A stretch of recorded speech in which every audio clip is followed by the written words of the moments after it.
From brilliant conquerors to tyrants consumed by madness, the emperors of Rome shaped the destiny of the ancient world. Some brought glory and peace, while others nearly destroyed the empire with cruelty and chaos. These rulers weren't just leaders, they were legends, for better or worse. So get ready to meet Rome's most legendary emperors. You won't believe what they did to change history forever. Augustus, the first emperor. Rome had been a republic for centuries, but by the 1st century BC, it was clear that a new system was needed to keep order in such a vast empire. Enter Augustus, the first emperor of Rome, who took power after a series of civil wars and established a new era of peace and prosperity. Born Octavian, he changed his name to Augustus, meaning majestic, and set about creating a new Rome. He reorganized the army, reformed the tax system, and built new roads and aqueducts. Augustus also commissioned grand building projects, including the Forum of Augustus and the first mile of the Appian Way. But perhaps his greatest achievement was the Pax Romana, a period of peace and stability that lasted for over 200 years. Under his rule, trade flourished, the arts thrived, and the empire reached its golden age. Yet despite his many accomplishments, Augustus also had his share of enemies. He was known for his ruthlessness, crushing rebellions and executing those who opposed him. And he carefully cultivated an image of divine authority, which some saw as a threat to the traditional Roman way of life. But Augustus's legacy is undeniable. He laid the foundation for a new Rome, one that would become the most powerful empire in the ancient world. Nero, the tyrant who burned his own city. Imagine being the ruler of one of the most powerful empires in the ancient world, having the power to shape the lives of millions of people. You could build magnificent structures, make laws that shaped civilizations, and be worshipped as a god among mortals. But then your ego got the better of you and you ended up burning down the entire city. That might sound far-fetched, but it actually happened to Nero, one of Rome's most infamous emperors. Nero's story is a cautionary tale of what happens when power goes to someone's head. He took the throne at the age of 17 after his mother, Agrippina the Younger, had his adoptive father, Emperor Claudius, assassinated. Although he started off with good intentions, wanting to be seen as a benevolent ruler, his regime quickly turned tyrannical.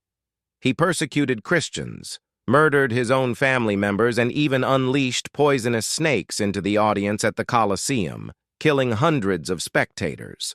But his most infamous act was setting fire to Rome in 64 AD. While the true cause of the fire is unknown, Nero blamed the Christians and used them as scapegoats to justify his brutal crackdown on the growing religion. He also took advantage of the disaster to seize more power and rebuild the city according to his own designs. Although Nero's reign was marked by tyranny and destruction, he also accomplished some significant things.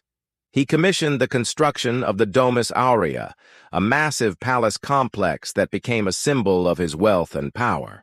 He also supported the arts and sciences, and his court was a center of intellectual and cultural activity. However, his accomplishments are overshadowed by his infamous acts of cruelty, and his legacy remains a warning to those who seek power and glory. Trajan, the emperor who ruled at Rome's height. Imagine ruling over an empire that stretched from Spain to Mesopotamia, from North Africa to Britain. You oversee a vast network of roads and aqueducts that connect the provinces and supply the cities with water. Your army is the most powerful in the world, and your treasury is overflowing with gold. You commission the construction of magnificent buildings and monuments that celebrate the glory of Rome. This was the reality for Trajan, one of Rome's most revered emperors. He took the throne in 98 AD after a long and distinguished military career. And he continued that tradition of martial success by conquering Dacia, modern-day Romania, and bringing vast wealth and resources into the empire. He also expanded Rome's borders into Mesopotamia, defeating the Parthians and seizing the city of Carrhae. At the height of his power, Trajan ruled over a population of over 5 million people. The provinces of his empire were prosperous and the legions were invincible. He was known as Optimus Princeps, the best of princes, and his statue was erected in every province as a symbol of Roman might. But despite his military victories, Trajan was also a builder and an administrator. He oversaw the construction of the Column of Trajan, a massive stone pillar that commemorated his victories in Dacia, and the Forum of Trajan, a public square that showcased his wealth and power. He also introduced reforms to the Roman legal system and established a school for knights to provide more opportunities for advancement in the army. Although Trajan's empire was vast and wealthy, it was not without its problems. There were constant threats from outside the borders, and the army was stretched thin trying to defend it. But Trajan's strong leadership and administrative skills kept the empire together and ensured its continued prosperity. When he died in 117 AD, he left behind a legacy of military glory, administrative reform, and cultural achievement. Caligula, madness on the imperial throne. Imagine being the most powerful person in the world, having absolute control over vast territories and countless lives. The perks of the job seem endless, but what happens when the leader is driven by an insatiable lust for power and pleasure? Enter Caligula, the third emperor of Rome, whose insane and controversial behavior continues to fascinate and shock us today. Caligula took the throne at the age of 24 after the death of his great-grandfather, Augustus.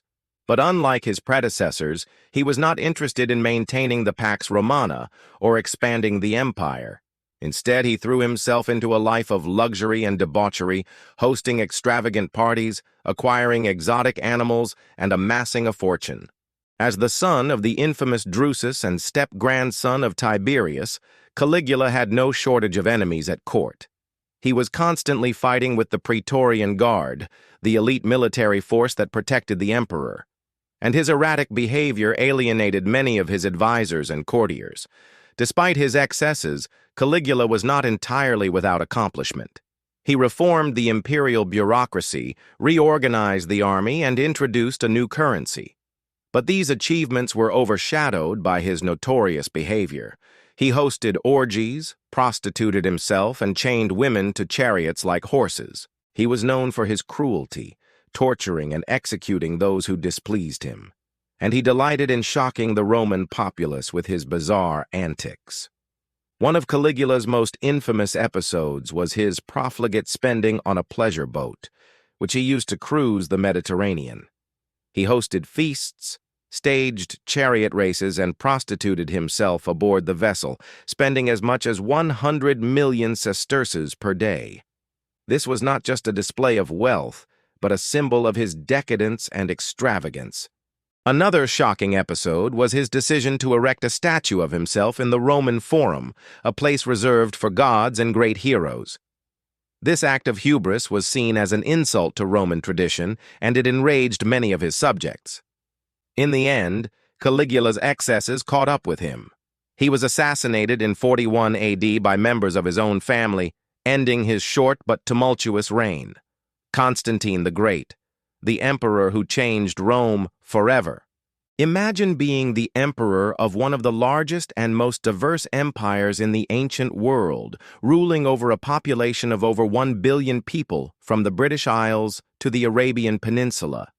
You have the power to shape the destiny of entire civilizations, to spread Roman culture and law across the known world, and to make monumental decisions that will affect the course of human history. But what if you were also a Christian? Enter Constantine the Great, one of Rome's most transformative emperors, whose conversion to Christianity had a profound impact on the empire and the world. Constantine came to power in 306 AD after defeating his rivals in a series of civil wars. He was a skilled military leader and strategist, but he was also a visionary ruler who sought to reform and revitalize the empire. In 313 AD, he issued the Edict of Milan, which granted religious toleration to Christians throughout his empire. This marked the end of the persecution of Christians in Rome and paved the way for Christianity to become the dominant religion of the empire. But Constantine's impact on Rome went beyond religious reform. He also introduced administrative reforms, reorganized the army, and minted a new currency. He also founded the city of Constantinople in 330 AD, which became the new capital of the Eastern Roman Empire. This strategic move shifted the center of power to the east and helped preserve the empire during the later Middle Ages.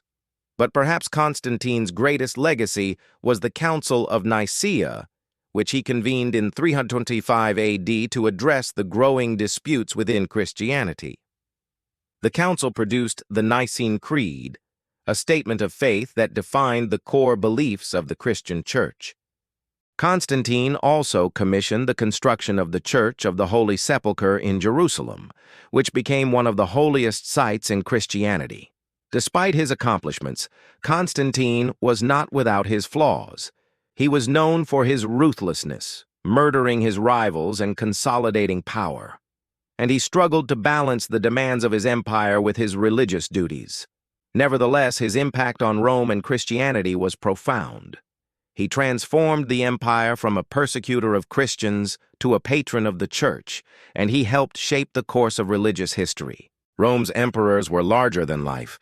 Their power, ambition, and madness still echo through history. If you enjoyed this journey into their reigns, hit the like button, leave a comment with the figure you want to see next, and subscribe so you never miss the untold stories of the past.